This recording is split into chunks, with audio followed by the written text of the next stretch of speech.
another edition of the Boxing Voice. Today is a on-demand episode on none other than what is a mismatch, and Casual dropping the ball tremendously. We're going to talk a little bit about Shakur Stevens because it was such an emotional post-fight interview after failing to capture Olympic gold for America to the Cuban. So we bring on our resident Cuban in Boxing MD. He will be gracing the panel as well as Matthew Hunter, the owner of this on-demand podcast. None other than Casual will be here with us as well. So if this is something that you're interested in, definitely tune in because we will be discussing this and more, plus taking your calls. ThaBoxingvoice.com. You need that fear.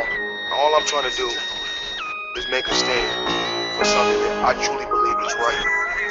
I truly believe it's right. I want to be like you. Come on, man. I'm the base of boxing. I'm the cash cow. I hold the record with being a kid. My drop, I know my situation. I want to fight. That's my production. But it's going to be very difficult for both of us. ThaBoxingvoice.com. Welcome back, ladies and gentlemen, to another edition of the Boxing Voice. Man, I'm a little emotional. I even shed some tears with Shakur. It was heartfelt. I mean, listen, I was telling my man, turn that shit off already. I couldn't take it, how emotional he got. And I love him even more just for the simple fact that he never once said he got robbed. He admitted that he didn't do enough. He doesn't want to be a guy that wins tight fights, and he wants to separate himself. Man, hat goes off to the young kid. And to Ramirez, damn. I'm just hoping the kid defects. I like him. This is a different Cuban, one like Boxing MD. We don't normally get to see this color pigmentation of Cuban. And he was aggressive. He wanted to fight. He was beating on his chest, right? And we're not going to get into this fight, right? This is just about Shakur and just like, I'm from Newark, he's from Newark, and it's like, damn, he made me cry because he was fucking balling the way that he was. I know. And he just kept saying, it's not that I lost, it's that I don't like losing. And it's just like, whoa. But today's show is obviously on mismatches, right?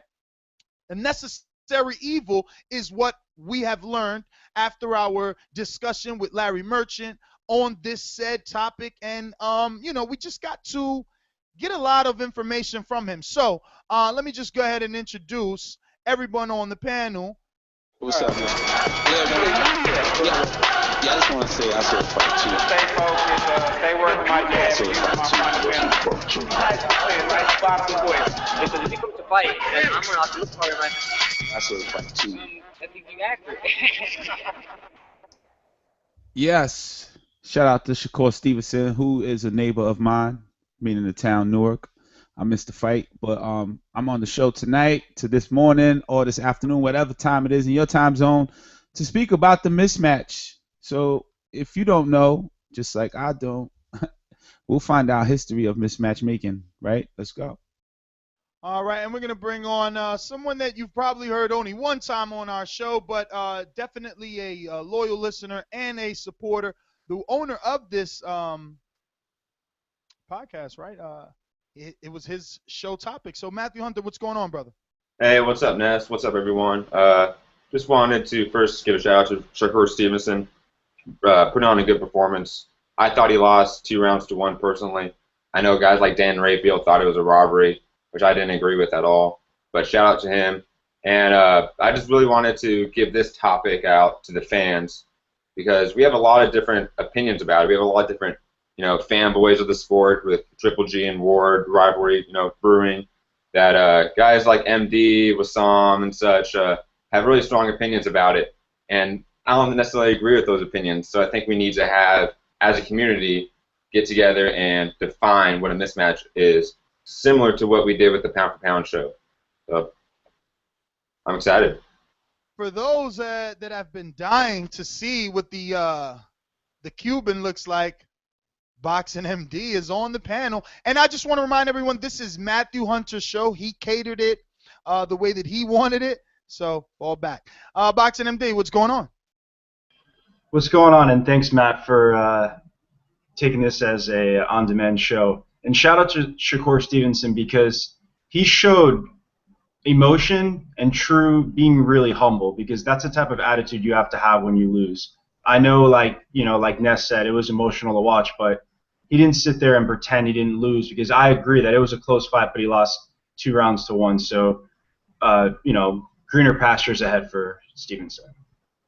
Yeah, listen, look, again, this is a mismatch show, and we're going to get right into it, but I will say I got to go back and watch it. It's because now that Matt's saying Brayfield is saying it was a robbery, I easily had the first round for the Cuban, for Ramirez, and in the third round, I thought by the time it was a minute and a half, I was already like, oh, the Cuban's taking it. Then Shakur started to come on, but the Cuban closed out too strong, in my opinion. So I don't know. I mean, if somebody wants to go back and rewatch it, whatever. Shakur's not taking it that way. I don't think that we should. What we should do is find out everyone's definition of a mismatch. So obviously, Matt, I'm going to address everything to you first, and then followed by my co-host Enrique, and finishing it up with the good doctor. Mismatch. What is the definition of a mismatch in your opinion? Well, in my opinion, I think, we talk about levels in the sport. We talk about guys being certain levels above or certain levels below. Even that maybe is harder to define. But in my opinion, that's what you have to base it on.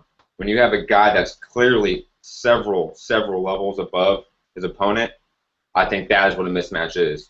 And that, if you define it in that way, it can excuse maybe a Triple G Kell Brook in boxing MD's mind, because both those guys are on even levels or closer to even levels than a Gamboa and Cotto, or a Margarito at this point and a Canelo Alvarez, because that's what we really have to base off, or Alexander Brand versus Andre Ward. That's a perfect example. Those guys were clearly on so many different levels that it didn't matter what weight, height, whatever it was, that the one guy was going to win it. So that's my definition of a mismatch.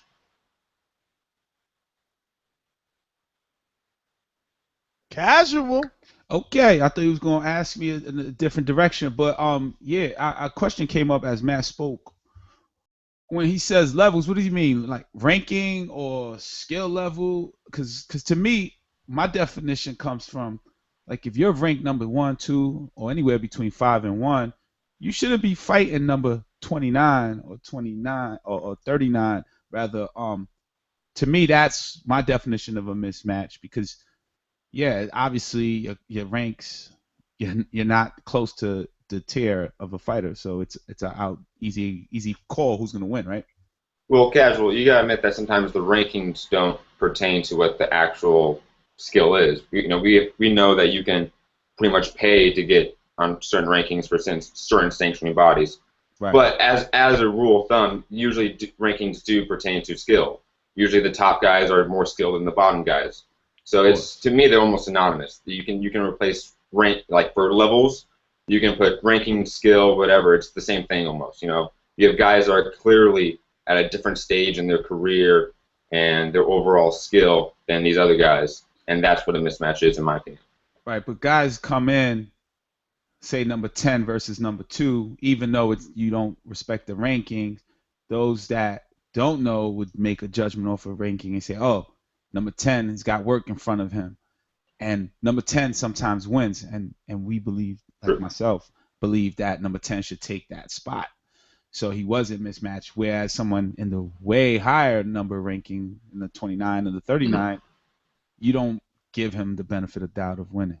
So it is, even though you don't respect it, people who do look it up and respect it will look at it as a mismatch. Like True. Yeah, true. MD, what is your definition of a mismatch? What have you come to believe a mismatch is in boxing? So, I guess in layman's terms, I think it's where you believe one guy doesn't have the chance to beat the other guy. It's as simple as that. Because I guess determining levels and determining where they rank, it's the rankings, like you said, is political. Determining levels is subjective, right? But what I determine is, can he beat another guy? That's also my subjective analysis too, right? So, I mean, when we look at a mismatch, we could say your personal feeling of a mismatch. You could say the Boxing Voice's perspective of a mismatch, or you could say the boxing community's perspective of a mismatch, right? Also, mismatches could be determined before or after a fight, because you could say a fight that you think is maybe a 50-50 fight, and then after the fight, like Victor Postol versus Terrence Crawford, it looked like a mismatch when we saw the fight occur. But pre-fight, even those who are really high on Victor Postol, they're not going to say it's a mismatch because the other guy had a chance to win to some degree. So we'll get more into it, the details of what I consider mismatches and not mismatches. But yes, Golovkin has fought in a lot of mismatches.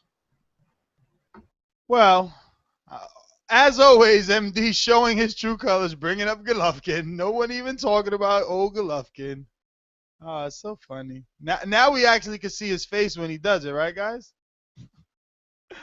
So, what is the first mismatch you guys remember? Actually, I think that we need to get to Merchant's definition of a mismatch. And for those that don't know, Larry Merchant obviously gave us a couple of minutes to ask him these same questions before he got busy. And we have those answers for you in a very long interview.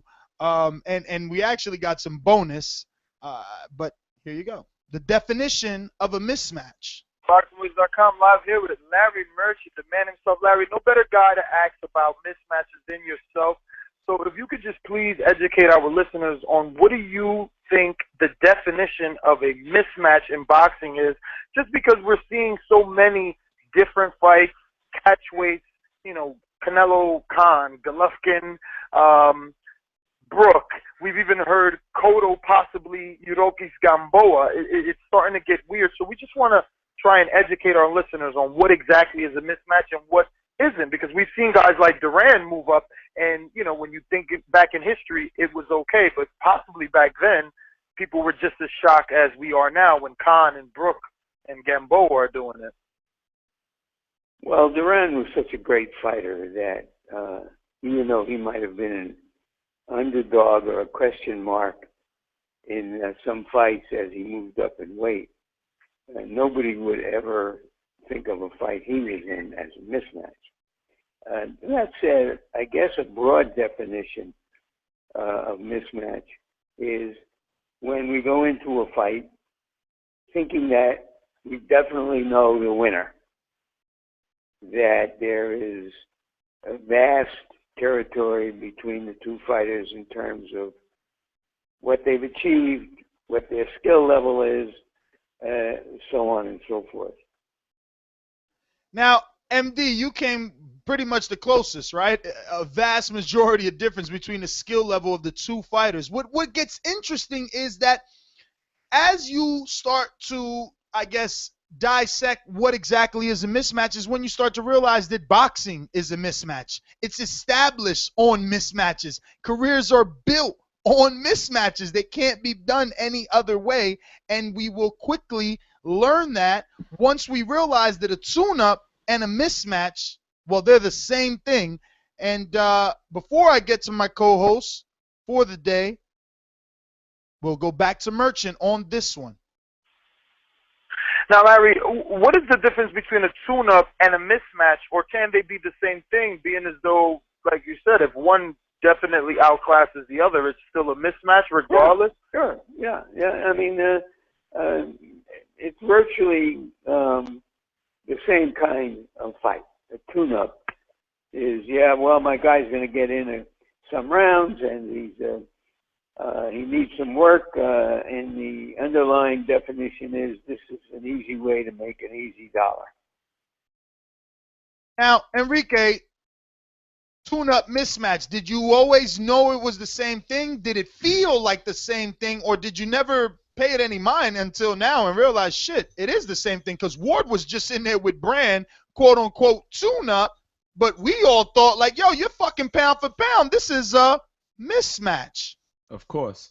Right. Yeah, no, it's obvious, like Larry Merchant said, if you can pick the winner before the fight, yeah, it's a mismatch. Now it's WWF or a big payday for the fighter.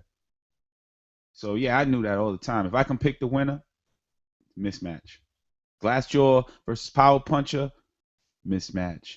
Man being drained to fight in another division, mismatch. It can go on and on and on. I would say though that tune-up and a mismatch are two different things. Because a mismatch could be like a Canelo Alvarez and Amir Khan, who two guys are clearly separated by skill. But I wouldn't say Amir Khan was a tune-up because he wasn't expected to get rounds in with Amir Khan.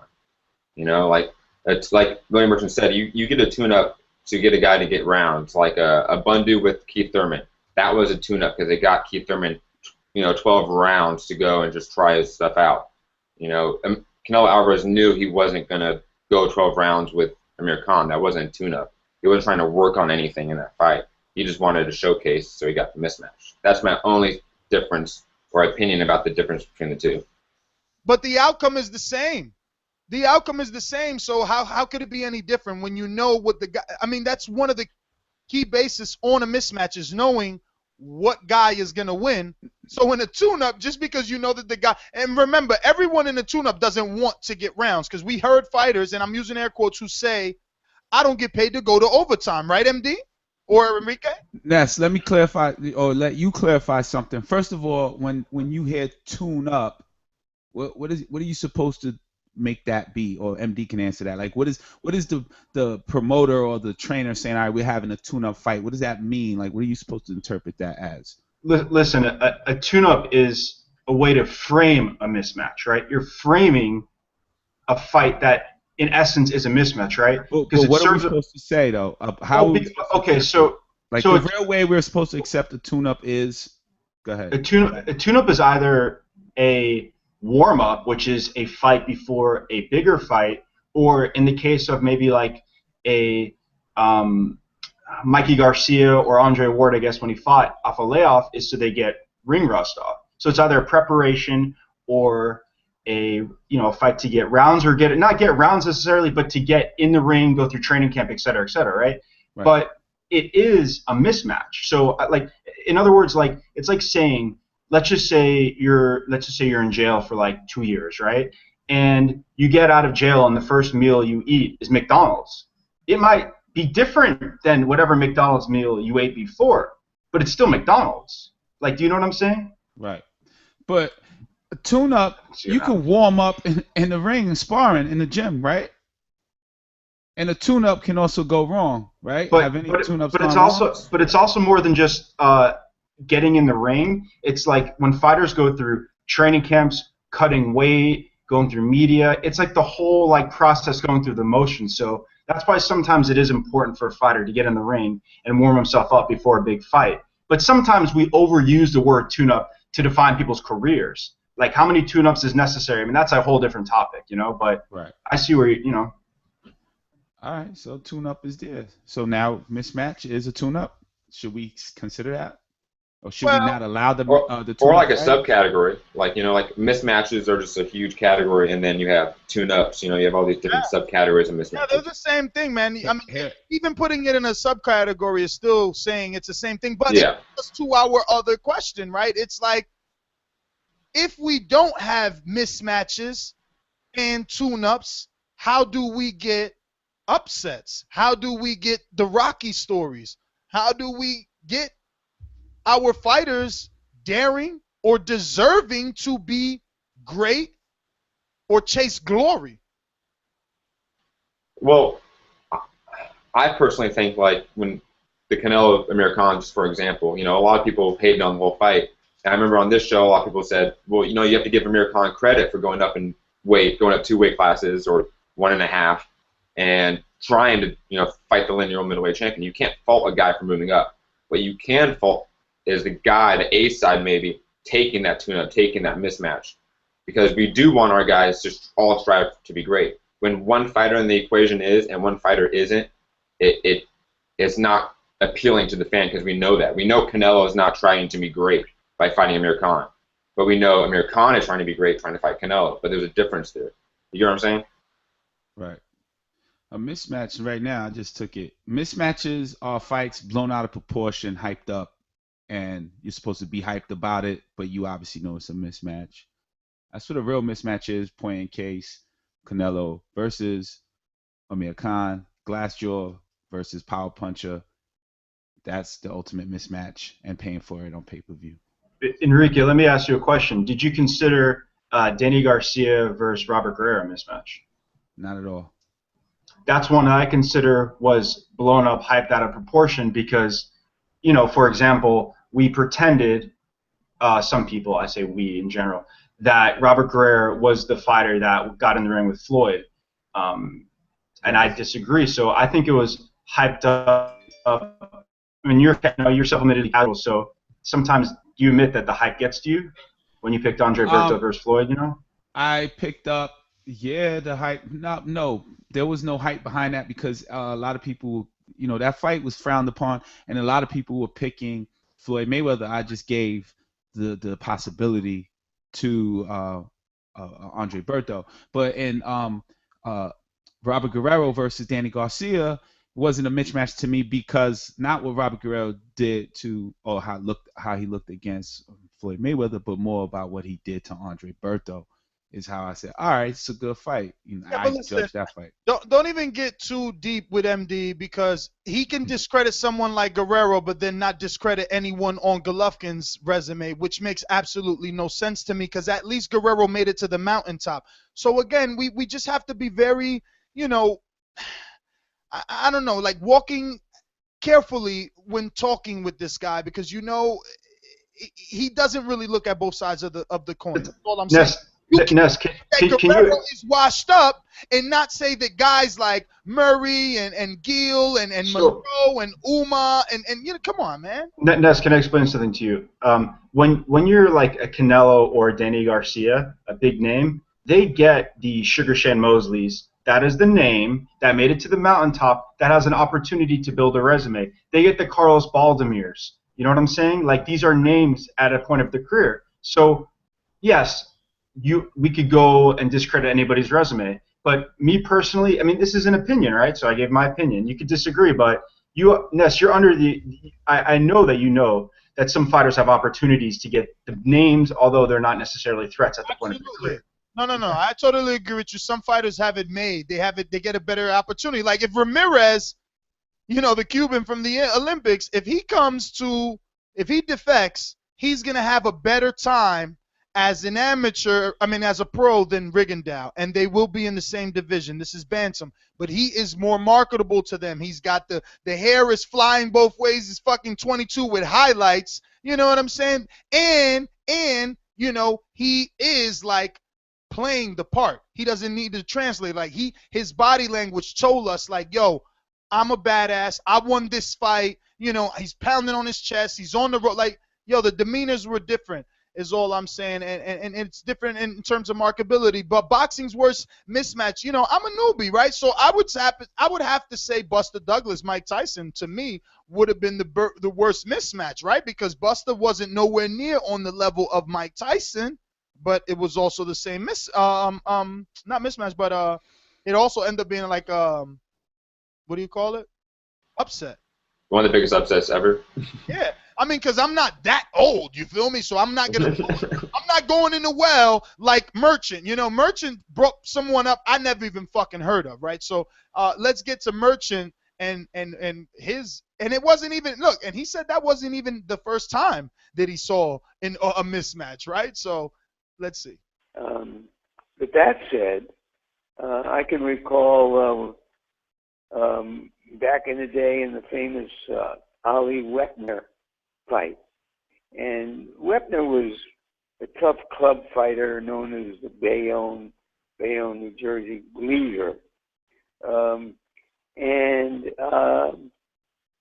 the guys in his corners, when I asked them about the mismatch, said, hey, all life is a mismatch. So it's part of the boxing scene, as sometimes it's a young, strong, sure thing prospect fighting a journeyman. Sometimes, as we've seen in different weight classes, that some fighters weren't capable of moving up, but we're still tantalized. I think there was a certain tantalizing effect of the Canelo Khan fight because Khan was a good fighter in his weight divisions, and he did win the early rounds. But the fight ended the way we all expected. The odds makers generally can give you a pretty good clue on what a mismatch is. And that's basically the truth, right? But sometimes, like Danny Garcia and Amir Khan, where the odds have it in the favor of Khan, and it happens, and basically that's, what Wingy is saying with Kellbrook and Golovkin. But again, going based off that betting line, mismatch, mismatch, mismatch. So boxing's worst mismatch, I already gave mine. What about you guys? My first mismatch that I can remember watching was Floyd Mayweather versus Arturo Gatti. Well, not first. We're way past that, buddy. You probably What? didn't say that. It was now worst. Worst? Yep. But I mean, you could give them both because it is it's boxing's worst mismatch. That's why the picture of Salka is there. I think Salco's up there. Let's be honest. Like even though we've been joking about it, Ness, in the behind the scenes making this show about how everyone's gonna be talking about Danny Garcia versus Rob Salca as being this awful mismatch, it's because it was pretty horrendous. We saw a guy that clearly was levels below. No, but at this point we can't even say that though, right? Because it's like that's one mismatch, And But you can't compare certain mismatches though. Like there's been Joe Louis had a bum of the month, that were just awful. He fought a guy every month that was just horrendous. And he fought guys off the street, that weren't boxers, But we can't compare those to this generation of boxing just because they're completely different. So to say the worst one ever is pretty hard to do, I would say. But in this current climate, in this generation, I would say Floyd Mayweather versus Arturo Gatti is a horrendous one. Oscar De La Hoya versus Julio Cesar Chavez 2 was horrendous. I don't know. What about you, MD? Yeah, so it's funny because that's the first mismatch I saw was Floyd versus Gotti, and it's not, by no means is it it's not disrespectful to say that's a mismatch because someone thinks so highly of somebody versus the other person, it's a mismatch, right? And the other one that I wrote this down, the other one that I saw early too was a lot of Mike Tyson's old fights to me seem like mismatches, whether I watch them live or watch them, on the on the record, I guess, retrospectively. But the biggest mismatches, Rod Salka's up there, right? And then I'm going to be honest, Triple G, Gennady Golovkin versus Dominic Wade, to me, was up there as biggest mismatches. Wait a minute. Are we saying that a mismatch, because you're saying everybody keep referencing the Salka, and obviously I knew that would happen. That's why I put it there, right? He had a 0% chance to win, Nestor. 0. He had a negative 10. There's no chance he was going to win. He couldn't do anything to win. How is that not the biggest mismatch ever? What were the odds for Canelo Khan, though? I'm not putting it at that level. But what were the odds? 8-1, maybe? Okay, so he had a 0 chance percent to win. That's not true. 8-1's win. He was 100 to 1. You got to put $8 to make one, man. That's -8, bro. What was Felix Diaz when he beat? Who knows? That was pretty close to that, and he won. So it happens. Ness, you're asked for the biggest mismatches, right?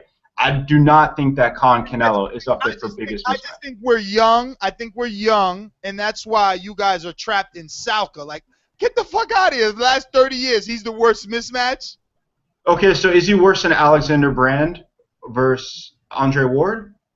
It depends. I just want to know how are we quantifying it? Is it by the beating that he took? Is it by the knockout? Is it by the fashion? Because Brand didn't take a beating according to most public. Because how you perceived it before and after. That's why I consider the Salka being up there because we thought it was a bullshit fight, and Danny Garcia showed that it was a bullshit fight. Hey, MD, the odds for Danny Garcia versus Rob Salka were 40 to 1 odds.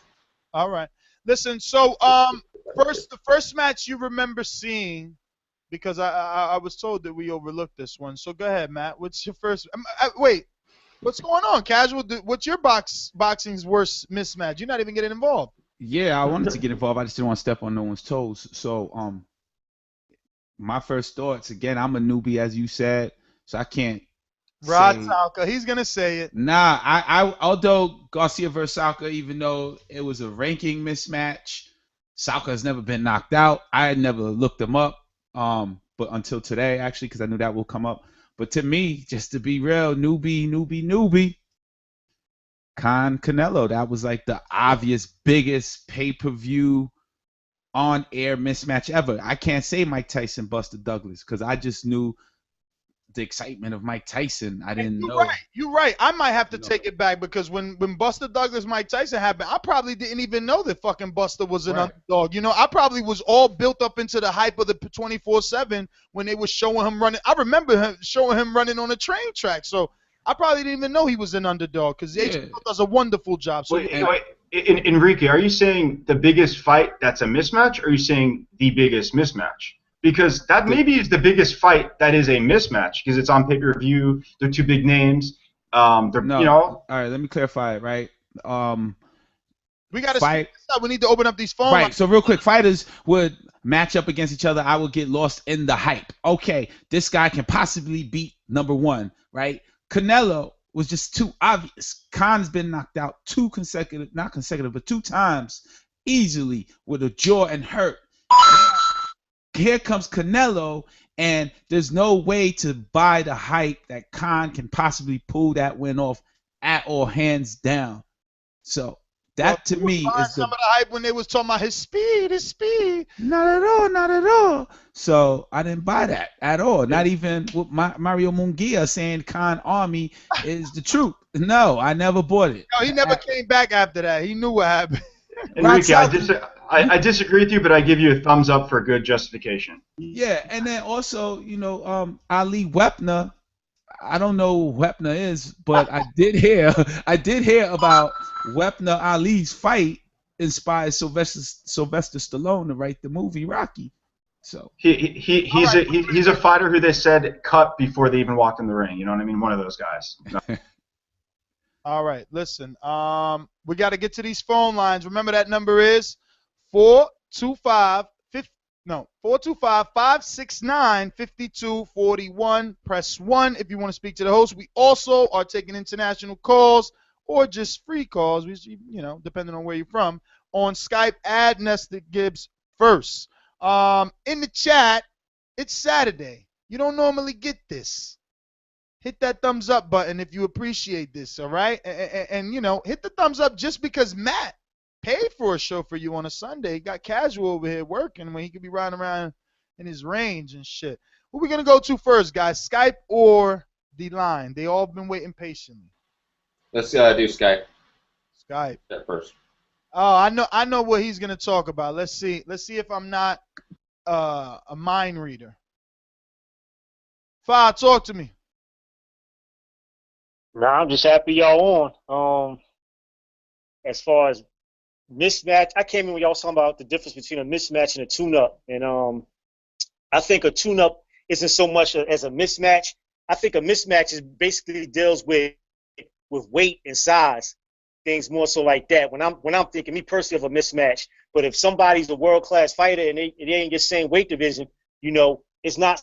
It's some people just born with more talent. It's not so much a mismatch. It's just some people got a more skill and more talent. I don't think that's a mismatch for somebody to fight somebody that's a world-class fighter in their weight class. I don't think that's you know what I mean? So, like, people look at Golovkin's resume and say, well, this person's a bum. But a lot of these jokers made it, they climbed the ladder, you know what I'm saying, to be the number one contender, regardless of what you might think of their skill level, whatever. They're still world-class athletes. So it's not so much as, I wouldn't call it so much as a mismatch.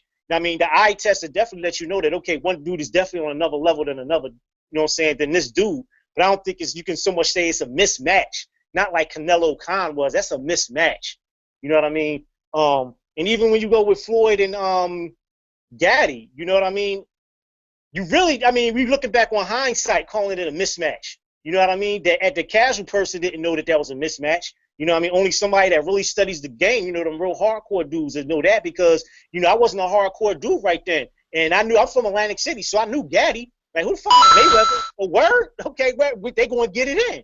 I'm serious. That's how I looked at it. That's exactly That's exactly what I said about the Buster fight. Like back then, I didn't know who the fuck Hey, Buster was, whether he was good or bad. I just knew HBO put him on versus Tyson.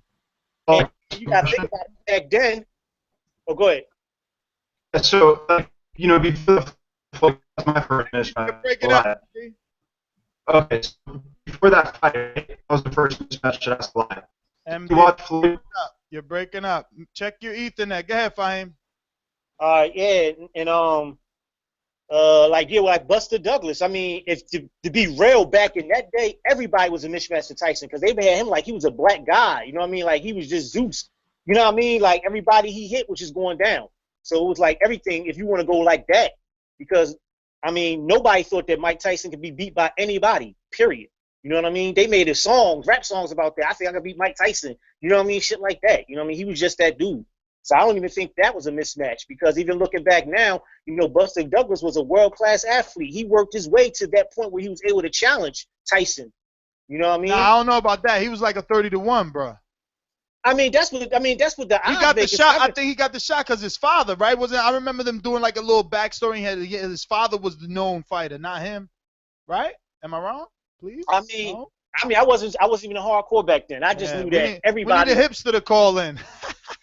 Yeah. Now, see, shows like this is what we need. Be. You know what I mean? But I ain't gonna speak on that. Anyway, shout out to the Boxing Voice.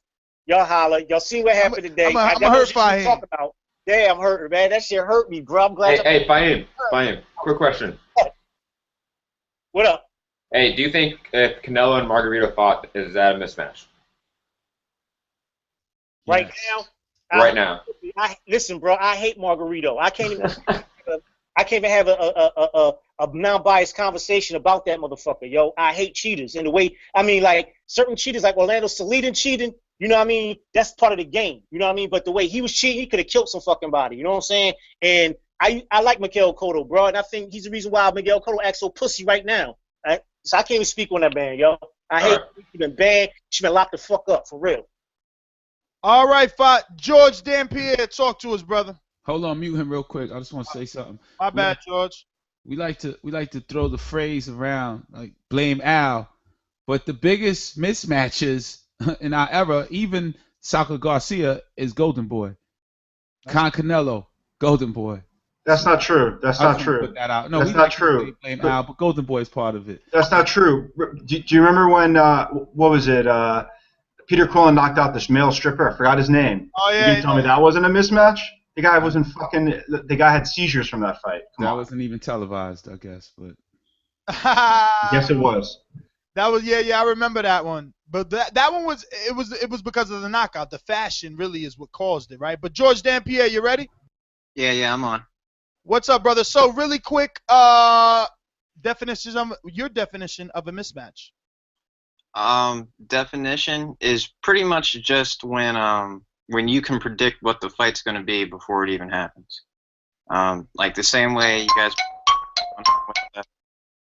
guys were going on with who was it, Canelo? I mean, like through the buildup of that fight was pretty much for us to deter from what we originally thought, right? Like the same way, and that's pretty much the same with just about any other fight.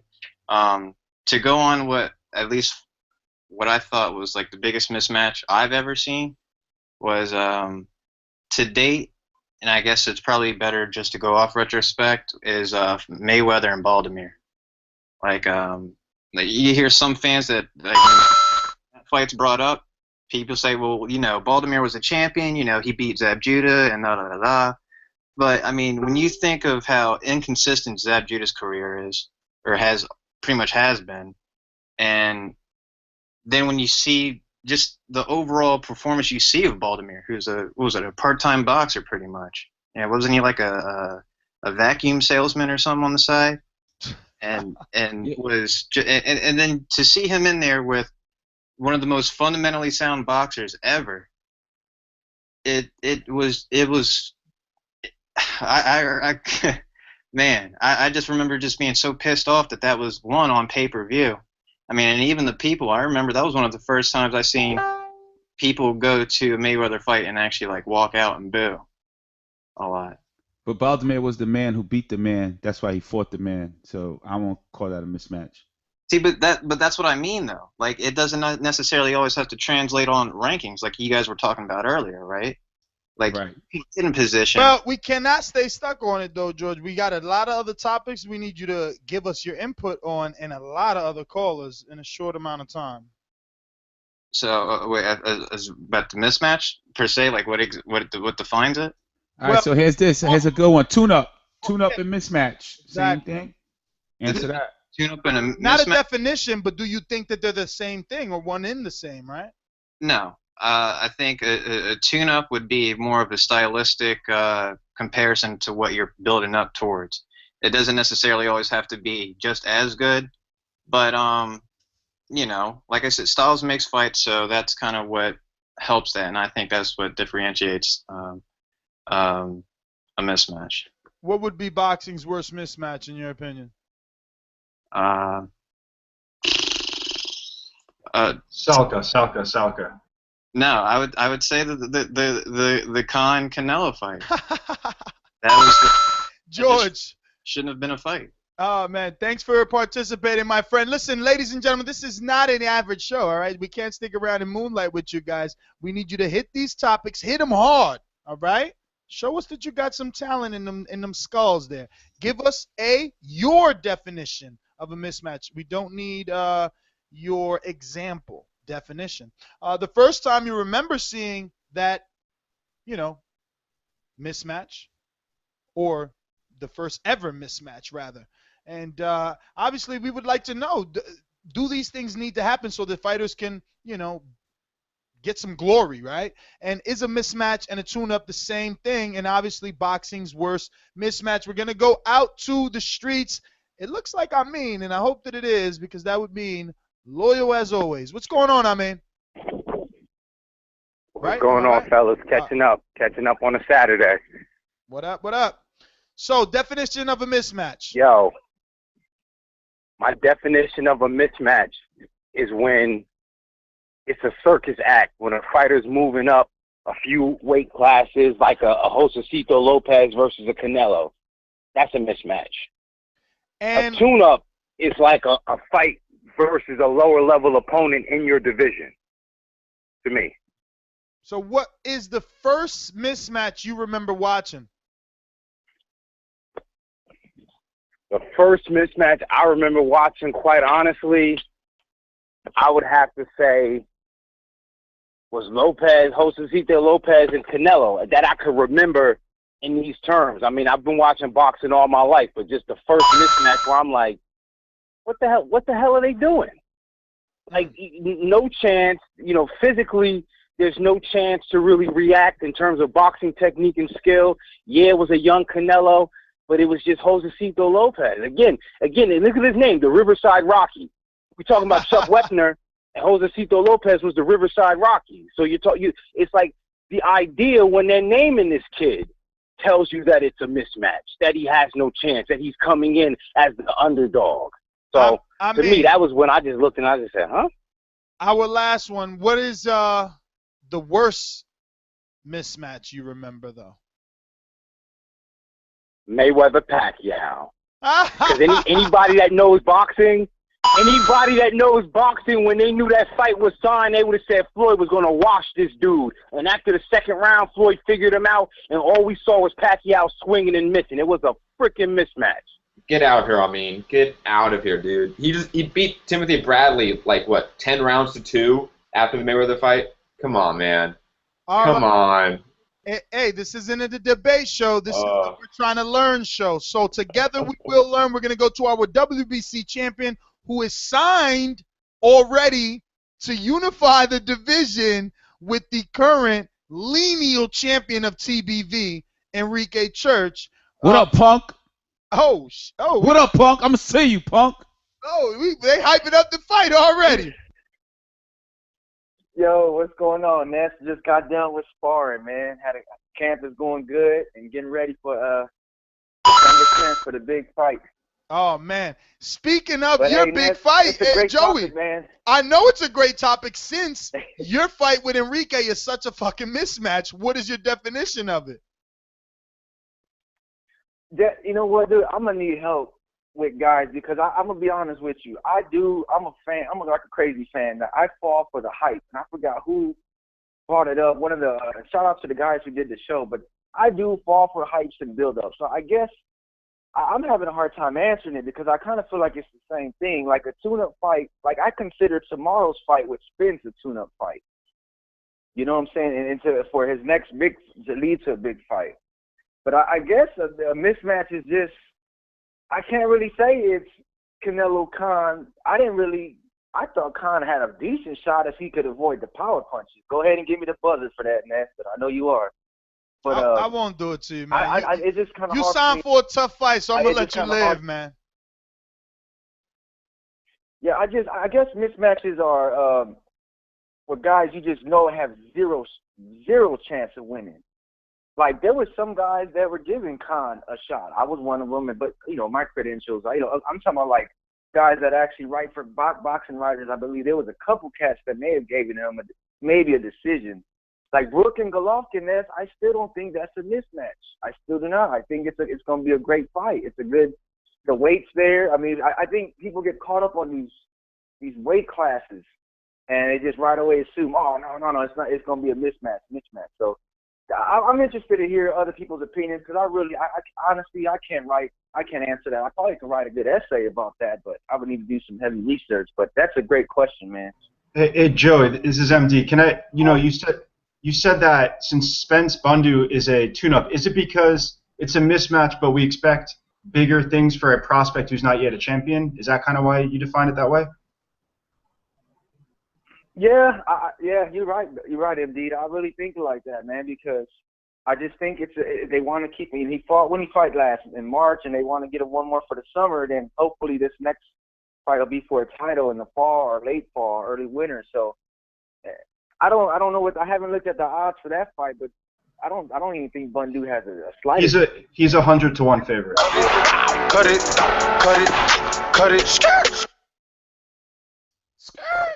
Cali crown holder, I believe, or if not, 530. Talk to us. Yeah, man, it's the Cali crown holder. I'm over here feeling like Golovkin and shit. We got Casual playing Amir Khan, and we got Joey playing Canelo, and I'm over here just waiting for somebody to fight me over here for a title. But yeah, no, I think I love it. Yo, listen, let me tell you, Enrique already said like if he wins it, he's gonna put it up to somebody to see if the belts can actually travel around the TBV community. We're gonna have to see which one's gonna be the dirtbag, not to want to actually challenge, put it up, right? Somebody probably gonna be like, nah, I ain't fighting nobody. I need a tune-up. I'm gonna pick Errol Spence over Bundu. That's what they're gonna do. But yeah, no, guys, I think boxing by nature, like every fight is in theory a mismatch, right? Because you got an A side and a B side for a reason. So one fighter is always going into a fight as having significant advantages over the B side. In some situations, like a B side may be the better fighter who's just unproven at that point. But I think like the idea of the fighting and the way that styles make fights, right, is you have like a Canelo and a Khan, right? Canelo has significant weight advantage, power advantage over Khan. Khan has significant speed advantages and boxing advantages over Canelo. So, like, that's going to be in every fight. Mayweather had an advantage in every fight he fought. The Pacquiao fight is an example where he waited 5 years to have that fight to where the advantages were in his favor. It doesn't mean that it's, like, ducking anybody. It just means he's waiting till the advantages are in his favor. And so, you know, just because people were curious, Buster Douglas was a top 10 heavyweight at the time when he fought Mike Tyson. He was ranked number 7. So yeah, how can you be like ranked number 7 and still be a 30-1? He was 30-1. What? How could you be number 7 and Right, still be but that's 30-1? Because Tyson was unbeatable at the time. So it would be like if you know, Mayweather fought the number 7 welterweight right now, it would probably be 20-1. Like it's the way that it is when you're knocking everybody out. The betting lines, nobody's gonna put money on you know, a fighter who is ranked number 7 against a guy who's knocking out former champions and champions to Tom. So, I mean, cut it. Damn, excellent call too. You were dropping some science and knowledge on us, but it is Saturday. It is Saturday. We do have things to do. 415, you're up. 415. Larry, this you from the jacuzzi or something? All right, we moving on. Actually, that's some alumni coming up here. Let's get to it. Fuck you. Yo, first of all, let me say, I don't pay Showtime to see you all there not even putting a goddamn motherfucking effort. Fuck you. Like, when I see some motherfucker just fight, I pick up a fight with somebody in the street. Fuck you. Don't need that shit. You don't love that form I do? Fuck you. Just move along. Gone. Fuck you. Next. What a great show. Thumbs up, donate.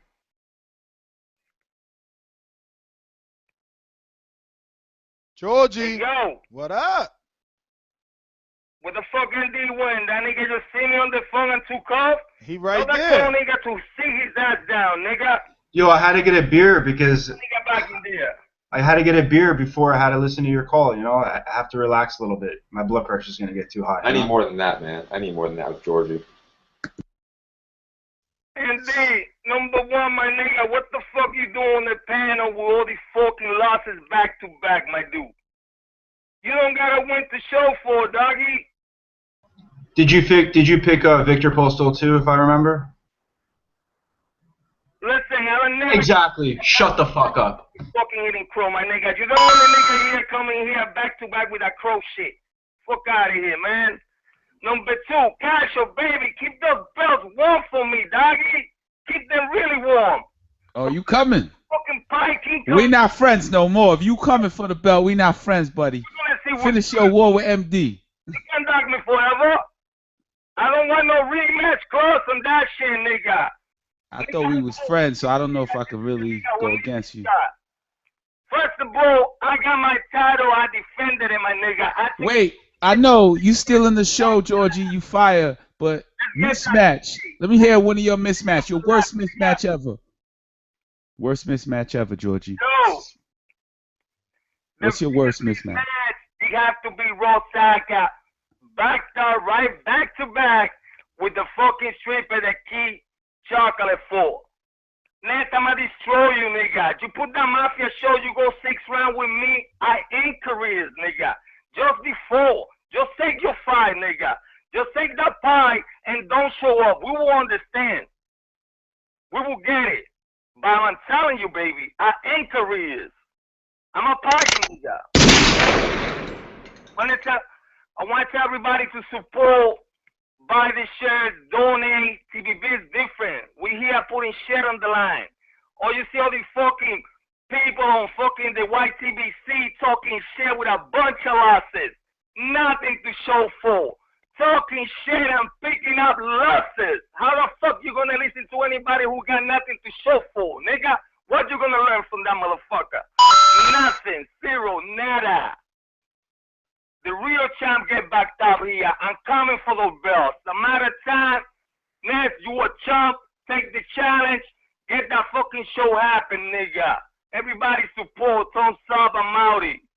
All right, man. Yo, somebody needs to tell Georgie that I can't be ducking a show that they haven't done. Like, I haven't received an email. You know what I'm saying? So how am I ducking the show? It's sort of like saying there's no network wants to pick it up. Yeah, you should tell him to call into like the Alex Jones show or something like that because he wants a conspiracy theory show. It's ridiculous. But I don't even know what I want to see the details. I honestly want them to send the email, go through the particulars on the website, send it so I can see what is a Mafia show. He has me so intrigued. I really am, to be honest with you. I think it's against Al Heyman. Well, hey, well that's what I do best. Let's see what we got. 407, you're up on the Boxing Voice. Who's this? Hey, what's up? This gonna call back. Yeah, man. I'm like, my definition of a mismatch is just something on the lines of if you at welterweight and you going against fucking a middleweight, and when I imagine you getting KO'd, if I think that you could like reach like serious brain trauma or damn near die, I think that's considered a mismatch, you know. Somebody had said something about Canelo versus Josecito Lopez. You know, like that was a mismatch because Canelo ain't do shit but just use his power and overwhelm him at the end, you know. He got caught with some shots. Josecito caught him with some shots. Then Canelo just overpowered him and got him over with, you know. So I'm like, that's my definition of one. Or something like Paulie Malignaggi against Sean Porter. Like Sean Porter almost knocked him through the ring, and we knew that Paulie wouldn't even stunt that pressure fighter in that fight. So that's my definition of a mismatch. I like your definition, but I gotta disagree on like the division where a welterweight then fights what's the next one up? The 154. What is that? Light middleweight. The light middleweight. Like I don't see that being a big difference in mismatch. If they both can fight, you know, they both can fight. Kell Brook, he's what does he weigh now? That the rumor is, or the real deal is actually 30-day weigh-in. 176. And it's all muscle, right? It's all muscle. Yep. So I'm actually liking that fight. No, hold on, guys. The caller's there. No, you're not muted. Oh, my bad. Yeah, and like even addressing that situation with Kell Brook, it's like he weighed 175, but we talking about a man Golovkin that, you know, he fucking weighed 160. This man done been in the Olympics and everything, so he proven that, you know, he legit. Everybody at 160 just can't keep up with him. That's not his fault, you know. And I'm just like, Kell Brook, we still wondering what the hell he could do at 147, but he about to go fight Triple G. Oh, you gotta be kidding me! Like that. But yeah, that's all I got. You know? I'm just like, I just think that weight classes empower something.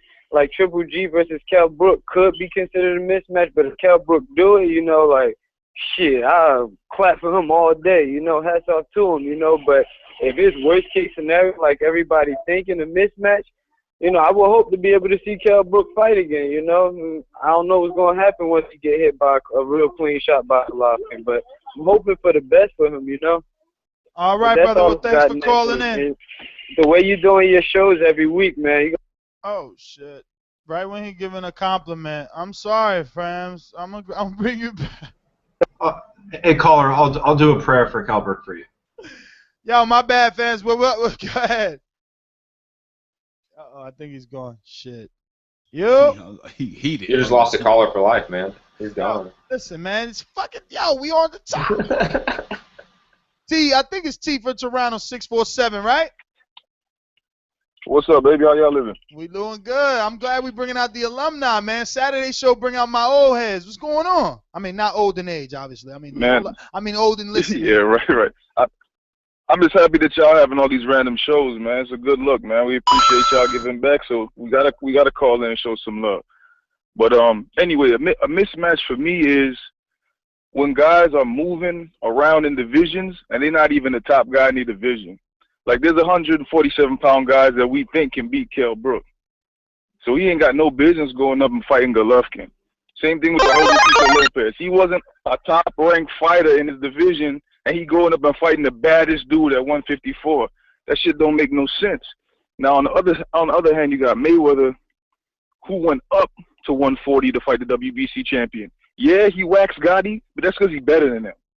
But at least he went up a division to fight the top guy at the division at the time. So you can't call that a mismatch. You can call that somebody just being outskilled, outpointed, but you can't really call it a mismatch. What's the other questions that y'all had?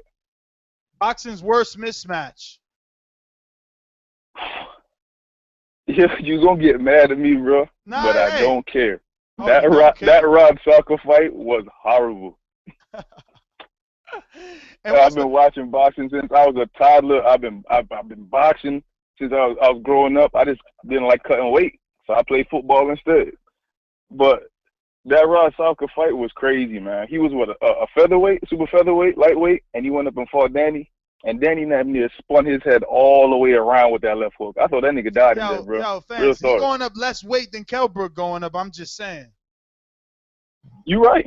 You're absolutely right, and that's why he a went Kell up. Brook Let me fight tell is you something. bullshit. Let me tell you something. And he went up to face a less Danny, because Danny, he could have knocked out Rod Soccer in the fashion that he did, and he knocked out Khan, but Danny got like fucking 10 knockouts. People running around here acting like he a knockout puncher. He ain't knock out Herrera. He ain't knock out Guerrero. He ain't knock out Nate Campbell. He ain't knock out fucking Kendall Holt. And Rod Soccer never been knocked out. Yo, Triple G is a monster about to fight someone 2 divisions below. Ness, you right. The worst. And he may die. Right, but because Khan almost but won. we haven't seen it yet. Let's not we forget. haven't seen it yet, so we can't say it's as bad as something. Okay, you're right. But anyway, T, 2 minutes is up. Got to go. Listen, Yes, you have to go on the 4th page of BoxRec to find Rod Soccer's fucking ranking before he fought him. So come on, Don't forget. Stop throwing shade there. Come on. Shout out to Rod Soccer. He got a fight coming up. I'm about to actually promote it on this show. Yo, play that soundbite, please, for the alumni. What soundbite? The lightning bolt soundbite. Lightning Pittsburgh. Oh, the lightning bolt. Nah, that's only when Pittsburgh Brew call in, B. But Salka does have a fight. I'm gonna get the information later during another call. Actually, that'll be better. What I am gonna do is keep it moving. We got 214 on a check-in. What is your definition of a mismatch, sir, or ma'am? I think it's Big Jones, right? Big Jones? Maybe. No, it's Class. Oh, Class and Bound. What's going on, brother? Hey. So, mismatch. I guess for me, a mismatch would be something where a fighter's attributes are just that much, or like I mean, I guess it's all very objective, but like for me, a mismatch I mean, Danny Garcia Rod Soccer is a good example because I mean, Danny weighed more than him. The guy was coming up. He had already lost 3 times. He didn't have one advantage over Danny Garcia, not even one. And so, like, I don't know, like the whole mismatch thing. Like, what's the topic? Are we just talking about what the worst mismatch is, or what's up? No, just allow us to direct your call. What is the first mismatch you remember watching? Ooh, to be honest, I think. Wow. I don't even know because I remember like I was watching fights with my family one time. I don't even know that when I was watching Solo Boxel back in the day, and I remember seeing this one cat who was like 6 inches shorter. His reach was like I think his arm matched like half of the other man's arm, and I can't name the fight, but that's the one that always comes to mind. It was on Solo Boxel. It was about 2 years ago. We was hoping you name drop. Remember that this is a Saturday show, and we got a bunch of questions for you, so you only got 2 minutes to answer everything, and you're wasting your time.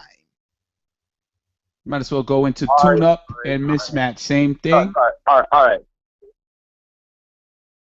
So, I mean, like I said, the only one that stands out. Honestly, I thought Canelo Angulo was a bit of a mismatch in my opinion. That's the one that like really stuck out to me, besides Danny Garcia and like, and cut it. Yeah, that Solo Boxel ruined your call, but you were getting somewhere. Listen, we have 16 minutes left on this. I am going to throw a couple of bonus here and there because we talked some Shakur, but this is an on-demand show courtesy of Matt Hunter. Stick to the topic, stick to the script, so that he can get everything that he deserves, and you can give everything that you deserve to give on the show. 209 Stockton, California. Talk to us. Yo, what's going on? It's your boy Bo. What's happening, yo? Bo, what it do? First mismatch you remember watching. What is your first mismatch you remember watching? All right, man. My first mismatch I remember watching, I think it was Floyd, and he fought some fucking NYPD police officer, I think. I think that was on HBO. That's what I can remember. So, I don't know if any of y'all remember that, but that's the first one I remember seeing. Then, what is your definition of a mismatch? Yes, give me your definition. What's up? Yeah, give me your definition of a mismatch. Oh, I guess the difference. I guess the definition, man, just like most people, like you just look at the match and you could just go by skill level, I guess weight, size advantage. Mostly I like to say if one person has an advantage in every aspect of boxing, like hand speed, defense, foot speed, ring generalship, if that person just like has every attribute in boxing over the opponent, I feel that's submission. Good call. Good call. Yeah, but if I he's agree. fighting a power guy, then it's evenly matched. MD. Wait. What fight are you talking about? Casual though, like he said, all the footwork and skill. like, most of the time when we see a big puncher fighting a boxer, the boxer normally wins, even though that it's a possibility that the puncher can win. But at the end of the day, majority of the time, the boxer always have the more skill set in every attribute in boxing. You know what I'm saying? So with that point, I mean, like I said, it's always an opportunity for the puncher to win, but majority of the time, the boxer always wins. So tune up and mismatch. Go ahead. Tune up and mismatch. Every fighter deserves his glory, right? Are they the same thing? Mismatch versus a tune up? I'm gonna have to go with one of the other callers, man, because I guess if a tune-up fight, I would say, yeah, if it's someone that's in your, I guess, division, but cut it. Sorry, gotta go. Man, I think it ain't no show without Info Joe. What's up, Info? Speak on it. Hey, what up, Casual? What up, Ness? Hey, man, thank y'all for the show, man. Man, thank Don't Matt. worry about it, man. Don't worry about it. Thank Matt Hunter, man. Thank Matt Hunter. We need more people like him, so we on here 24 hours, 7 days a week, 360. Info Joe, we moving quick. So, doesn't every fighter deserve the glory? First mismatch, I think. Okay. What was the question again? Doesn't every fighter deserve the glory? Yeah. Bundu, doesn't he deserve the glory against Spence? Hard fight. I don't know. I do think it should be hard fight, easy fight, hard fight, easy fight. If you've been in a hard fight, you deserve sort of like a tune-up match. Probably my worst mismatch, I would have to say Raw Talker, Danny Garcia, Mike Tyson, probably Kinley. Probably was my first mismatch that I saw. All right, so. Hey, Joey. Hey, man, I think that was a bad bet, brother. I'm coming for that belt, whoever wins it. You too, Casual. Just letting y'all know, putting it out there. Oh, I'm here. Don't worry about it. I'm here. Yo, people already Peace, texting brother. me. Thank y'all, man. Thank you, brother. People already texting me talking about if they win, they ain't putting the belts on. We can't let you fight then. That's gonna be in the contract. We're gonna have to make up a contract, Enrique, the way you like to do. We're gonna have to. You can't let them belts go out like that. We're gonna jump out to Skype. This is the first time Mighty Sway calling in. He's so gangster in the chat. We finally get to meet him. So I'm gonna go ahead and play that first time caller intro. You've been listening and chatting enough. I don't even know. Has he ever called in? And am I getting excited for nothing? Mighty Sway in the chat. Anybody? No? All right. So we're gonna go ahead and play the intro. Fuck it. Ladies and gentlemen, making his professional debut.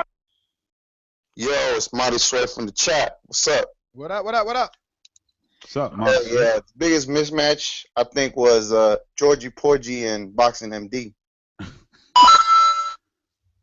But Rod Salka, man, stop with that already. That was like what, 5 years ago. You know, it's like he's the man. And tomorrow fight, that's another mismatch too. Spence, come on. We all know who's gonna win. By knockout though, can you say Spence is gonna knock out Bundu? That's the argument though. Is a tune-up and a mismatch the same thing? Right. Because I think it's a perfect tune-up example. And again, you're calling it a mismatch, but doesn't Bundu deserve glory? Like if he beats Spence, all of a sudden he's a hot name again. Because he just knocked out the red hot 2015 prospect of the year, the guy that Floyd saying is the next guy. I mean, doesn't he deserve glory? And that's even if he goes the distance and hurts Spence and loses. I know. Look at everything people talked about Collazo for giving Keith Thurman a body shot. What if Leonard Bundu somehow drops Earl? Nah, I don't think so. I think like Spence, he's a good fighter. he's a good fighter, but I just want to see him like step up, you know. So what is boxing's worst mismatch in your opinion?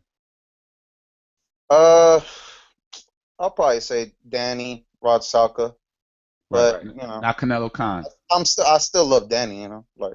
Oh, cool. But, yeah, that was a mismatch. Well, all right, Marty Sway, man. Thanks for calling in, and thanks for being the first time call. So let me say one thing before we go to the next caller. When you say doesn't he deserve the glory, it's not the A side or the guy who's expected to win. It's their fault. Yeah. Wait, I'm saying the guy who is expected to lose. Any guy who's such a heavy underdog has a chance at glory. So it's not on them. Like, of course they all deserve glory, but it's not their decision. No, but the reason that question is asked is because, like, if this didn't happen, a guy like that could never achieve glory. But that also makes. But then you justify bad fights. That's a justification for bad fights. It's a shitty fight. What? But that's exactly what Larry Merchant told you. This sport is built on mismatches. There's no way for it to happen. You can't take a guy. Let's say this amateur kid, right? Just because he won gold, do we all of a sudden put him in with fucking Rigondeaux? No, because that's how boxing's built. That's the difference between boxing and MMA. I'm only bringing it up as a sports comparison, where boxing uses mismatches to build names, and it's a star-driven sport. So when Canelo fought Josecito Lopez, not only did he do what he had to do is show the fight's a mismatch, he beat the shit out of him in a glorious, fan-friendly way. So, Ness, I don't disagree with you, but if you always say that it is gives a guy the opportunity, whatever, Enrique's already doing it. Oh, man. Put the clock on him and he don't know what to do, huh? That wasn't me. That wasn't me. 424, you're live on the Boxing Voice. We're talking mismatches. What's your definition of one? Yo, what's the deal, Ness? Casual, first time caller, man. Hold on. We got to properly introduce a guy like you, and you sound like you got that swag. Yeah, you come strong. You're strong. Watch this intro. It's going to be official. Watch this. Don't mismatch your... Gentlemen, making his professional debut. Yeah, it's your boy 5-7 News, man. What's up, 5-7 News? Go ahead and get right to it. I know it's a short show, man. I thought you was going to come with some fucking fire. Let him finish. He might come with the fire right afterward. Let him jab, and now... his call might be fire. Okay. Yeah, all right. Doesn't every fighter deserve the glory? So he should be outmatched. No, I don't believe nobody should deserve the glory when it's a mismatch. For example, the first mismatch that I remember seeing is Canelo Josecito Lopez. Okay. So a tune-up and a mismatch? You don't get glory for beating up on the little guy. Right, but the little guy could get glory for beating up on the big guy. Wait, caller, didn't that fight only happen because Josecito Lopez broke Victor Ortiz's jaw? Am I correct with that? That's the way. Yes, you are. Okay, so Canelo was the top of his division, so he had opportunities. He didn't have to take the fight. He chose to because that was the littler guy, and plus his name was buzzing at the time. So you don't get credit for that. Okay. So boxing's worst mismatch to you is Rod Saka versus Danny Garcia, or you have another one? Oh yeah, that was gonna be my second one, Rod Saka versus Danny Garcia. I think we fucked up. I think we fucked up by putting that there. I don't think anybody would even been saying Saka Garcia if it wasn't there. I think it's because we visualized it for them by putting it on YouTube. No, Ness, you're the only person that represses that. Everybody else remembers that. It's a joke. Everyone. Yeah, I mean, as soon as you said it, I was like, who's a different mismatch? Got the most media about it. It was on live TV, so you can have no chance but to see it. You know what I mean? Especially if you're a boxing fan, and to see your boy Garcia demolish the boy like that, it was just crucial. You know what I mean? You don't get no glory after that. And the worst part about that is he came out in a purge mask, which is like, it just puts salt in the wound. Like, why? I think like, why?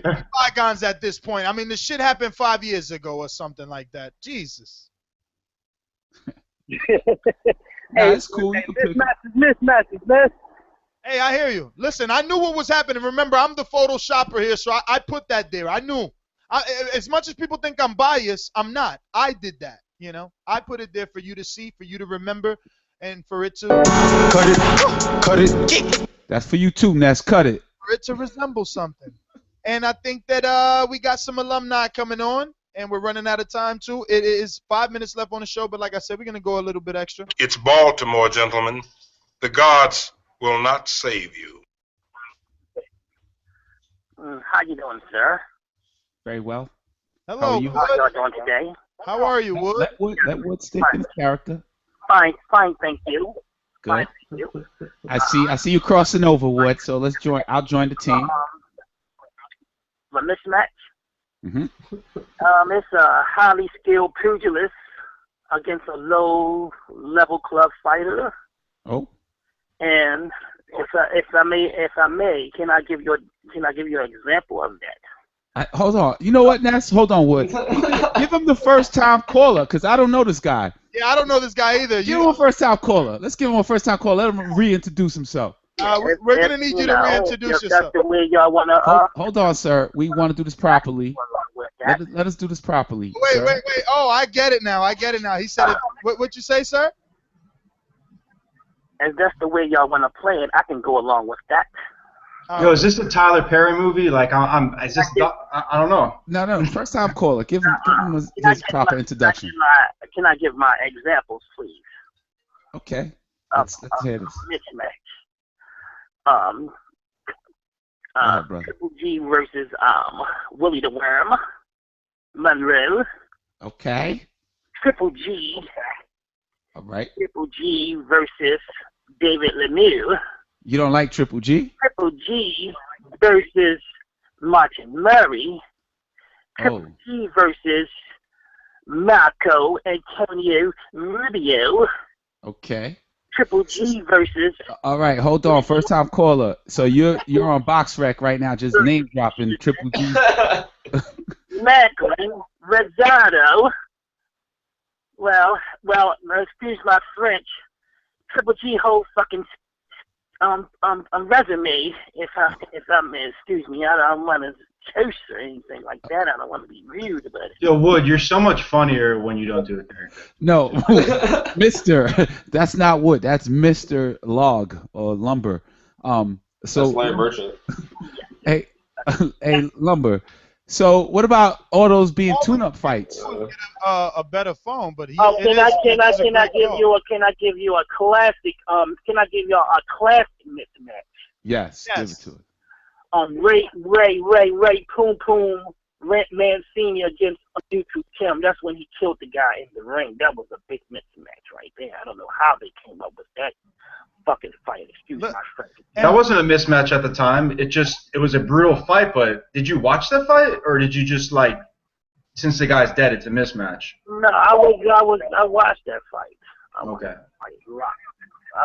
on TV. Okay. So that would be the conclusion of my call, unless y'all have anything else for me. Sir, I'm gonna save your number. I want you to constantly call in. You're a great personality. Hey, I love caller. it. Hey, caller. Quick question. What do you think about the Andre Ward Alexander Brand fight? Was that a mismatch? 90 seconds. Really competitive match. Brand has very good skills, and he's very tricky, very hard to hit. Ward did the best he can. It was a very good fight. I loved it. It was very classic. I loved it. So that's a no. It wasn't a mismatch, right? That's what you're saying? That was a good fight. Is that your answer? Is no? Very skilled fight. It was a good fight. I think. All right. Well, Lumber is saying. Get him out of here, man. Seconds. You're saying what? That it was a good fight and it's not a mismatch, right? It was a good fight. All right then. Well, we're gonna let you go, Mr. Lumber. Thanks for calling in.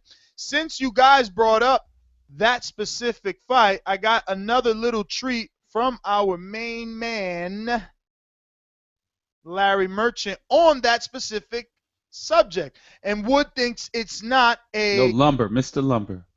Oh, Mr. Lumber thinks it's not a mismatch. And my last question, so that you can get on to your life, and thank you so much for educating the Boxing Voice listeners here. What would you call boxing's worst mismatch? Well, that I just want to tell you this. I don't know if it's gotten to you, because I know you're not 10 as active seconds. as other people on social media. But at this day and age, this generation, a mismatch, the word is synonymous now with Rod Salka. I don't know. Has that gotten Rod Salka after the Danny Garcia Rod Salka fight? No, that hasn't gotten to your ears yet. Mm-hmm. Well, look, was Ward and that guy he fought last Brand? Yeah, Alex the Brand. Was that a mismatch? I mean, Ward won every second of every round, and presumably it was a reward to him for agreeing to fight the most dangerous fighter in the light heavyweight division, Kovalev. So there is a very recent example of what a mismatch is. Well, there you go. Alexander Brand is a mismatch according to the great Larry Merchant. Larry Merchant bringing the energy. You know, it's crazy though. He went the distance. Ward went the distance with a mismatcher or outmatched guy, which is sad because I didn't look at it that way. But that tells me, should I be picking Kovalev over Ward when that fight happens? Hey, casual. To be fair, though, we have to admit that Ward is not the puncher that Kovalev or Triple G is, not even close to that. And we have to agree that his shoulder is not 100%. We can all just tell. Well, why? What makes you say you can tell? I mean, I think MD pointed this out when that fight happened, that like the way he was throwing his jab compared to if you watch his fights with like Carl Froch or something like that, or the Super Six, he throws it less frequency. He throws it with less efficiency and with less power, in my opinion. To me, it's just a rangefinder. That's all he uses his jab for. So I'll be quickly and we'll move on because this is not a Andre Ward show. Two things that made me convinced that Andre Ward's shoulder is not 100% is that when he switched to southpaw to get that knockout, he didn't throw one jab because he was looking to turn southpaw and land the straight left hand, and that didn't work, so he switched back. The other thing is, at the end of the fight, his straights with the right hand were not fully extended. So those are indications of a not healthy shoulder. That's it. I mean, I watch fights and I analyze it. So you could disagree, give your opinion. Well, first and foremost, Matt, I want to say thanks for the on-demand episode. I do want to ask you, what do you want to, like, in what direction? We have 2 callers you can get to, or, we can spend that extra time on whatever you like. I do want to say that in the future, very near future, I'm hoping, actually, everybody in the chat, take a moment to pay attention instead of be going at each other. I want to see if you guys are interested in us doing our own rendition of a fight companion, right? Like virtually watching a fight while we not commentate on it, because I'm not no fucking commentator, but I guess while we all talk about it and chat about it. And tomorrow, being as though that fight starts early, it seems like the best fight to do it with, right? So, like, we all just get together. Hopefully you guys got laptops or mobile phones, right, that you could sit in front of your television and still do this, right? Or I guess on the playback, after you watch the fight, go back and listen to what we said during this fight, right? So that is one of the ideas that we're thinking of, and let us know, obviously, in the comments below. So now, Matt, obviously, it's up to you. What do you want to do? You want to take these calls, or you want to talk some boxing? It's the voice, so let's give it to the people, man. Let's go to the callers. They deserve it. They've been on for like an hour and a half. 323, you're up. Yo, Ness, what's going on? It's Fern Gully. Fern Gully, what up? Not much, man. Just checking in, guys. I thought there was a show. I appreciate it. Is this a spontaneous on-demand show, I think? Yeah. Well, shout out and thank you for that. I'm definitely going to listen to it on the playback. One comment I do need to say is that is a great idea. That is a great idea about having that live commentating show. I was actually thinking about doing an on-demand on that, but I don't know if anyone would be interested in that. But yeah, let us know in the chat, in the chat comments. I'm right now in Las Vegas. I found out there was a McGregor-Nate Diaz fight that I'm not going to be going to, but I am going to be rocking my TBV shirt. So Man, you shout out are to you the guys. man. Thank you. Yo, you know, Steven Calderon is actually in Vegas right now, also not going to the fight, also wearing his TBV shirt, man. Right on. We'll see if we can link up then. All right, brother. Well, thanks for calling in. There you go. Someone else who's even willing to pay for us to do. We got to come up with a nice name, right? We can't be jackers. 559. I should have not said it until we did it anyway. 559, you're up. Hey, what's going on, Ness? Hey, Alex, what's up? Alex Lemon. What's up, man? Hey, I just got off of work, saw you guys were on, so I had to jump on. So I'm only caught like 2 minutes of the show, but I see it's about these catch weights, and I heard people talking about Danny Garcia, man. I had to jump on because wait a minute. Number one, this is the wait. Yeah, because you caught it late, so clear your mind of any hatred. We need your name. We need to know your definition of a It's mismatch. okay, Alex. You could hate. No, because I mean he came in late, so I just want him to run through the boxes, the topics. That's all. What is your definition of a mismatch? Right. A mismatch is definitely a fight at a catch weight of two fighters fighting that are from two different divisions. That's a mismatch. Oh, so only at a catch weight? It doesn't even. What about the same division? Well, if they're from the same division, like which fight? Like you know what I mean? If they're in the same division, that guy probably has a puncher's chance. All right, like this. But when you're pulling him up. Listen, Alex, perfect example. Alexander Brand versus Ward. Well, actually, no, because he was a super middleweight. Fuck. How about Canelo and Margarito now? They're in the same division. Yes, that's the perfect example. Canelo Margarito, same division. Yeah, he's right. Okay, now that one at first I didn't like it, but lately I kind of like it. I want to watch it. It's not going to be a great fight. Canelo's going to win, but it sounds fucking interesting. Alex, do you just want to see an ass whooping? You like brutality? Is that why? Go ahead. You like brutality? Is that why? Because that's the only reason why you would like that fight. Alex, listen, you. The what? The what? He said you like brutality. That's why you. Only reason why you would watch that fight is obvious. Margarito would get plummeted. But you fell into the trap. You fell into the trap to brush or sweep under the rug. Canelo versus Triple G is supposed to be the next fight. So don't fall for that trap. Hopefully. So don't fall for the I want to see Margarito. You know what Canelo said. I fell for that already when Canelo was saying, he's from Mexico and they're not scared of nobody, and then he ran from them. So I was upset with that. Right. It's supposed to be still happening. But on the mixed matches, Canelo's resume is filled with them. Josito Lopez, Amir Khan, Kirkland, and Angulo. Even though it's not about the weight with them, it's about where they were at. Obviously, Angulo was coming out of prison, and obviously with Kirkland losing his trainer, this guy was fucking had a assault charges or whatever on him. For the record. Yo, this is an on-demand episode. Wait, Ness, I want to play hardcore for a minute. Alex, but he's only 26. He was 23 at the time. Alex, he was 25. He's young. Man, but how old is Danny Garcia? And look at all those names on his resume. And everyone keeps on bringing Rob Salka. Are you kidding me? Oh, I mean, he took out Lucas Matisse, Herrera, Peterson. I mean, all these names on him. All losses. A gimme fight that everybody else gets a pass on, but Danny Garcia doesn't get the pass. Triple G fought Willie Monroe and Dominic Wayne. He gets a pass. Canelo can pick whoever he wants. He gets a pass. Liam Smith, he gets a pass. Danny Garcia can't pick anybody. He has to fight the number one. What's going on?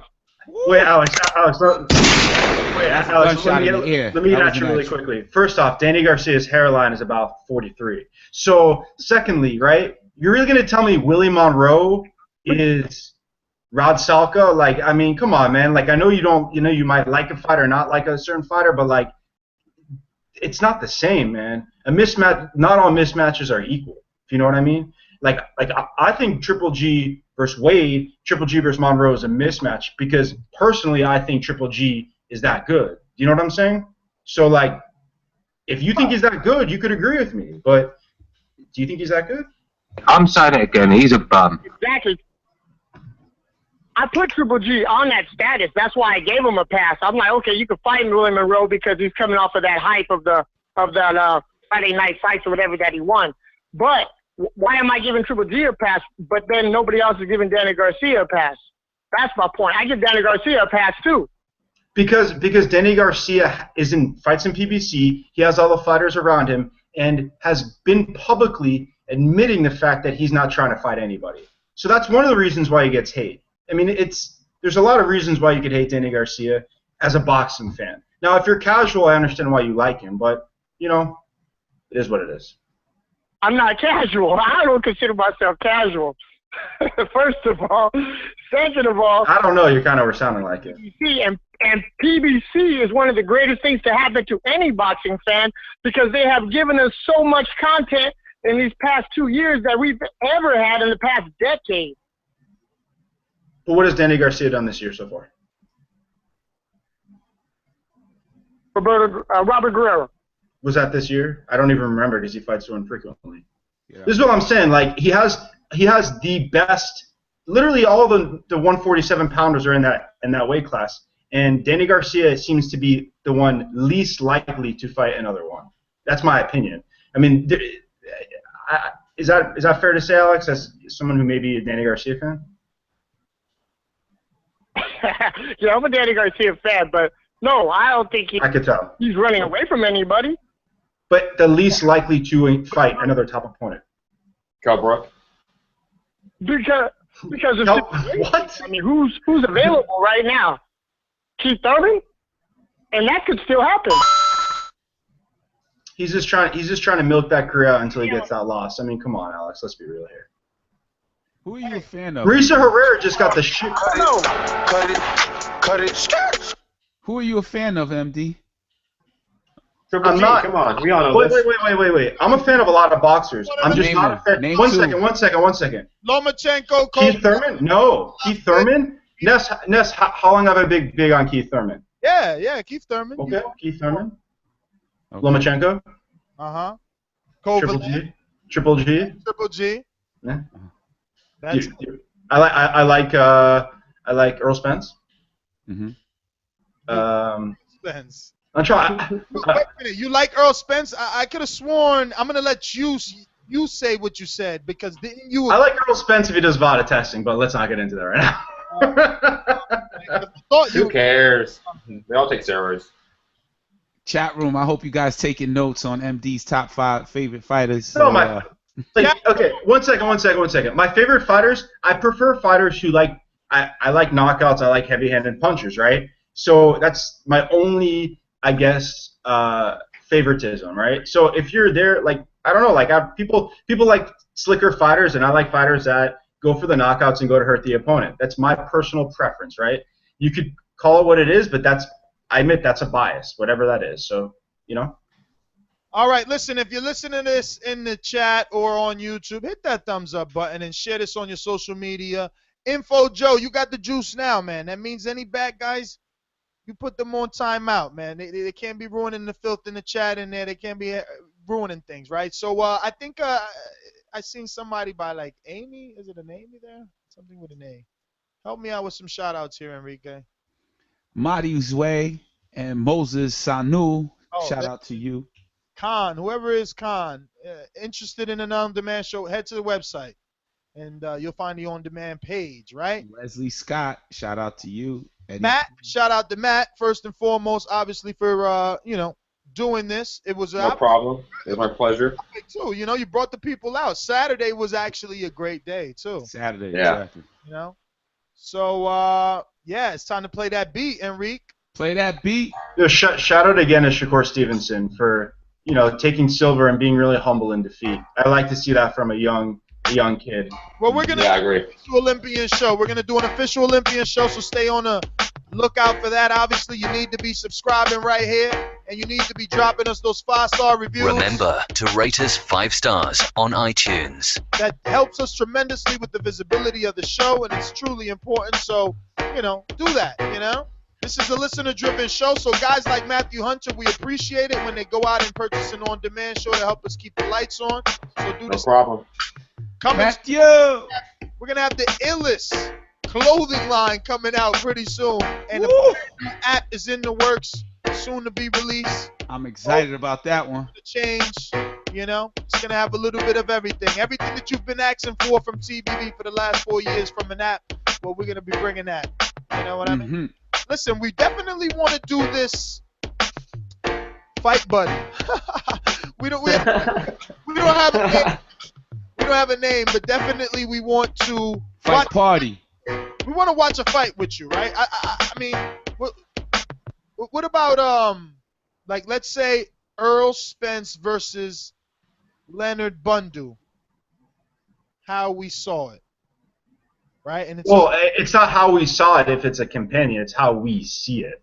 We're in the presence, right? I mean, but it's also going to be a podcast, right? So From the Raptors. Ooh, that is sweet. Even though the Raptors is far and we don't get a good. Hey, that's where the fans are. That's where the hardcores are. We go to every show and buy the cheap seats, man. That's what we do. We're from the Raptors. We bring it to the people.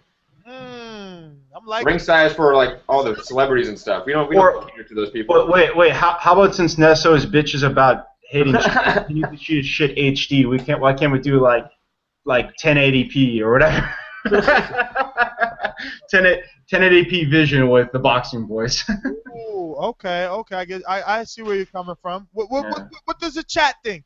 I like From the Rafters, so it's like Earl Spence versus Leonard Bundu from the Rafters with TV.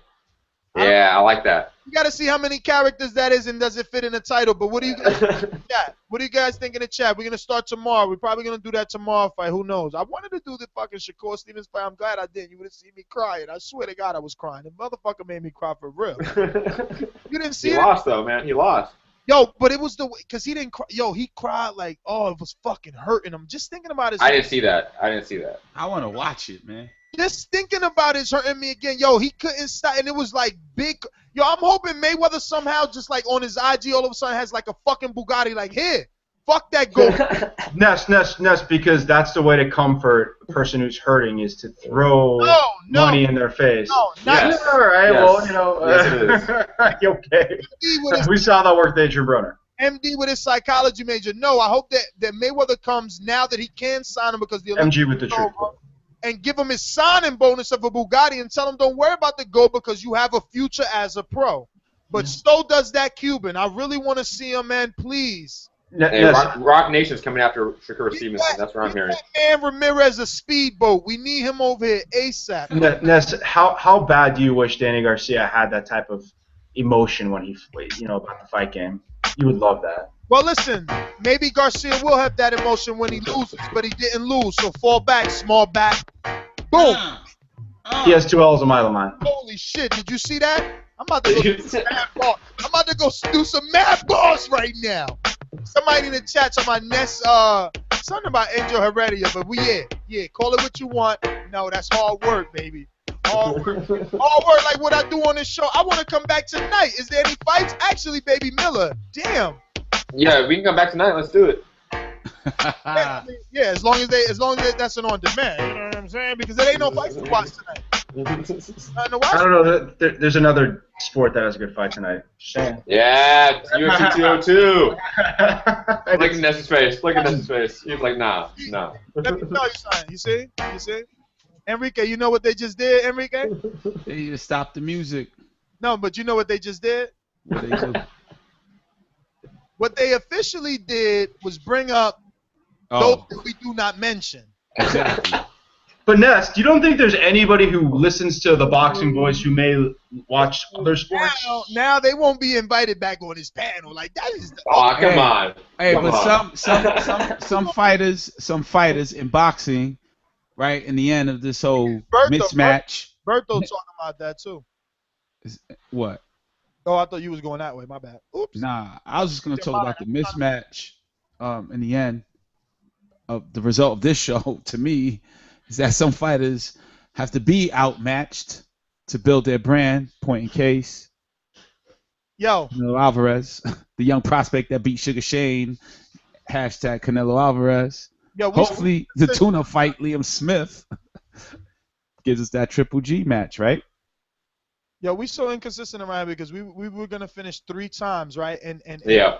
actual, every time I get mad at you, you do something great. And you said something that reminded me of this message that I have not pressed enter to show you guys, right?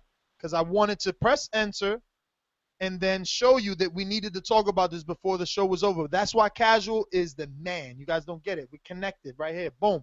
Now, the thing is, what we did gather, because Casual said what we gathered from the show. No, this is what we actually gathered from the show based on the callers. The 2 most mismatching, making ass, fighting ass dudes is Mayweather and Canelo. Everyone that called in, they're either first mismatch or worst not worst, I guess. I know. Salka was the worst. Okay. But you know, their first mismatch either was with Canelo or with Mayweather. That is fucking weird, right? When those 2 are like pound for pound fighters. But that's why it's not weird, because they're pound for pound fighters. Exactly, because Hey, hold on. they could be so much better than their opponent that to us it's a mismatch, and it's just that they are levels above. Quick thing. Check out my article on the Boxing Voice, the decline and evolution of pay-per-view, because it just so happens that Canelo and Mayweather averaged more pay-per-views than almost anyone else in boxing history, but yet they're mentioned the most with mismatches. Like, so obviously mismatches work to create a brand. We see that. The 2 guys that were mentioned most for mismatches have the biggest brands in the last 25 years. What about Tyson, though? Tyson's second, and Canelo's third, I believe. And he was built on mismatches too, though. So No, but Tyson was a finisher. Yeah. Tyson was a finisher. Yeah. Tyson was a finisher. He's more entertaining than the Canelo fight. More entertaining than the Floyd. That's because he was a heavyweight, though. Heavyweights are always more entertaining. And say shout out to everybody who didn't dip off, because a lot of people dipped off when they heard those, the beat come on a couple of times, and a lot of people stuck around. And look, you just got all this extra podcast stuff here. We really got to get up out of here. Follow me on Instagram at NestGTO or on Twitter at NestGTO. Follow my co-host at Fight Talk on Instagram. And my Twitter is TBV_casual fan. Joey, I'm coming for you. My Twitter is at Mixed Combat News. Follow me. You can follow me at BoxingMD1. BoxingMD1. Peace. Someone must have taken the Boxing MD. I don't know. Let's applaud Boxing MD, applaud Matt, and applaud Ness. Actually, applaud us for what? For doing this Saturday show. Oh, for doing this. Man, I'm always down to do it. I was just about to turn off the music to say that I would love someone to pay for it. This is the 3rd time. I want someone to pay for an on-demand, what did you call it? From the rafters? On Broner versus Maidana. Yo, we could all watch Broner versus Maidana right now. Like, you could turn on TBV and then open up another window and watch Broner versus Maidana, but you got to turn off the volume. We're just gonna watch it together. Oh, I'm down. I did that the other day, and I was like, holy shit. I want to watch. I want to talk about that fight because Broner gets a lot of shit. I swear, y'all hate that man for so many reasons, but that fight says so many things, and I'm telling you, it would be interesting to hear each other while that fight is playing. I'm just saying, you know what I'm saying? Make a man. I agree. Make me happy. Get that on demand. We can do it tonight. It's I also forgot to put Broner on one of my favorite fighters. He's one of my favorite fighters. Personally. Adrian Broner's one of my favorite fighters. Yeah, he's throwing in another African American just so he doesn't seem racist. We all know. No, I'm just, I'm like a TV. I'm like a TV commercial. I have to have all the demographics, to appease all the, Did you have any Mexicans? I don't think you had any Mexicans on your list. Canelo used to be my favorite fighter until he ducked Triple G. You guys are talking about nothing. Talk that shit on Twitter. I'm talking about this Broner thing. It would be amazing. I'm telling you. And he just got out of jail, from doing it 30. it's so much to talk about that. You know, just what he did alone. What he did the day that he got out was amazing to me anyway. So, you know, I would appreciate it. Tonight is a good night. We could do it. I'm definitely not doing anything on my Saturday night when I should be, especially when I'm looking this good. But I'd rather work. You know? I mean, come on, Cash. You see this? This is my left bicep. Imagine I show you the right. I'm righty, B. Shit is crazy right now. I'm like, well, you got me wanting to go get back into focus mode. I remember when I was in middle school, you know. Hey, man, you know, you got to get right. You know what I'm saying? Got to get right. But this is officially the outro. NESGTO on Twitter. Follow me on Instagram. You can follow me now and just go all the way back. All you do is to keep saying I'm taking PEDs. You can see me in the winter, in the snow, in the rain, still running with the coat on to lose this weight, baby. You know what I'm saying? I did this all on Naturalis, all right, on tilapia, chicken breast. Yes. You're not gonna jump in, Enrique? You jumped in like a rapper and then you just stopped. I wanted that music to stop. And cones, right? No, I wanted to be like, yo, I made it. I'm doing my workout too. Next week. Last week got a vasectomy. Now back on my grind. Yo, what's the got it? Huh? You Yo, made me how you want to make a rap about a vasectomy, man? Yo, I'm out, man. I'm out. Later. Peace.